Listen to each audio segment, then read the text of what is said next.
অসমত ব্যাপক হাৰত বাঢ়িছে বাংলাদেশী মুছলমানৰ জনসংখ্যা 2027 অসমত বাংলাদেশী মুছলমানৰ হাৰ হ'বগৈ 40%। এই মন্তব্য মুখ্যমন্ত্ৰীৰ।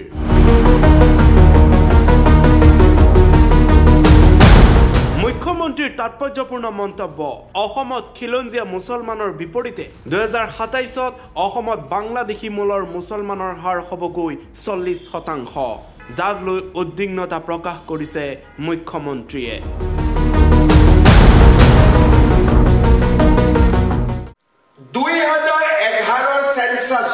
আমি অসমত হিন্দু আৰু মুছলমানৰ যেতিয়া ব্ৰেকআপ চাওঁ, মুছলমান 34%, 3% অসমীয়া মুছলমানক যদি আমি বাদ দিওঁ, বাংলাদেশৰ পৰা বিভিন্ন সময়ত প্ৰব্ৰজন কৰা মুছলমান মানুহৰ সংখ্যা আজি অসমত 2011 চনত 31%।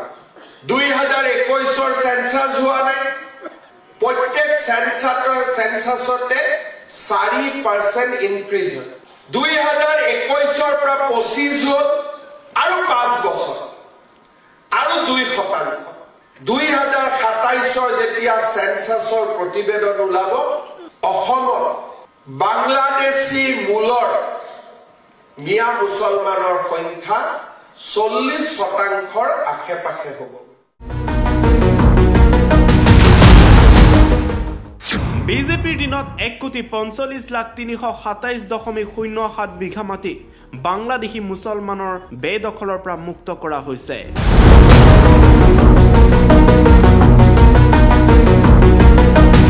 উচ্ছেদৰ প্ৰসংগ টানি আনি মুখ্যমন্ত্ৰীগৰাকীয়ে এইদৰে মন্তব্য কৰিলে। লগতে মুখ্যমন্ত্ৰীয়ে এই কথা উল্লেখ কৰে, জাতি মাটি ভেটি নাথাকিলে আমি মৰিশালীত সাংসদ বিধায়ক হ'ব লাগিব। সভ্যতাৰ যুঁজত আমি বহু দিনলৈ যুঁজিব লাগিব।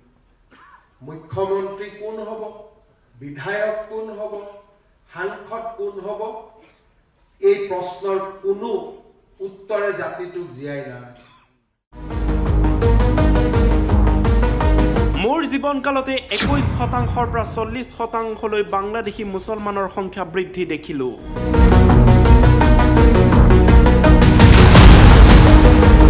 বিজেপিৰ কাৰ্যনিৰ্বাহকৰ সভাত এইদৰে মুখ্যমন্ত্ৰী হিমন্ত বিশ্ব শৰ্মাৰ বিস্ফোৰক মন্তব্য। 26ৰ নিৰ্বাচনৰ ৰণনীতিৰ হিচাপে বিজেপি দলৰ কাৰ্যনিৰ্বাহকৰ সভাত এই বিস্ফোৰক মন্তব্যই এক প্ৰকাৰ যেন ধুমুহাৰ সৃষ্টি কৰিছে।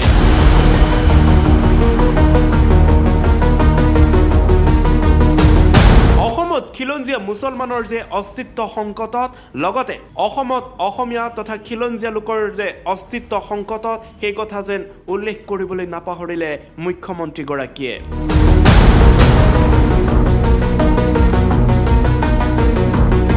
লগতে গুৱাহাটীৰ প্ৰসংগ উত্থাপন কৰি মুখ্যমন্ত্ৰীৰ মন্তব্য, পথাৰ বজাৰ পাছত এবাৰ উবেৰ ফ্লাইঅভাৰ দখল কৰিছে অচিনাকি লোকে। মই জীয়াই থাকোঁতে, আপুনি জীয়াই থাকোঁতে আমি দেখা পাম টেক অভাৰ। আজি গুৱাহাটী টেক অভাৰ, কালি নগাঁও টেক অভাৰ, কালি মঙলদৈ টেক অভাৰ।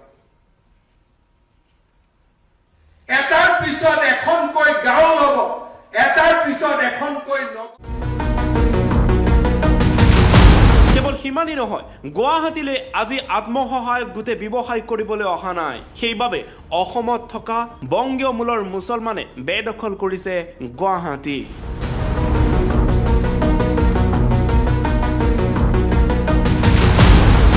গুৱাহাটীৰ পদপথৰ পৰা আৰম্ভ কৰি ফ্লাইঅভাৰ তলৰ যিসমূহ দোকান আছে, সেই দোকানসমূহ খিলঞ্জীয়াৰ হাতত নাই, বংগীয় মূলৰ মুছলমানৰ হাতত আছে সেইসমূহ দোকান পোহাৰ, যাক লৈ সজাগ খবৰ হ'ল খিলঞ্জীয়া অসমীয়া।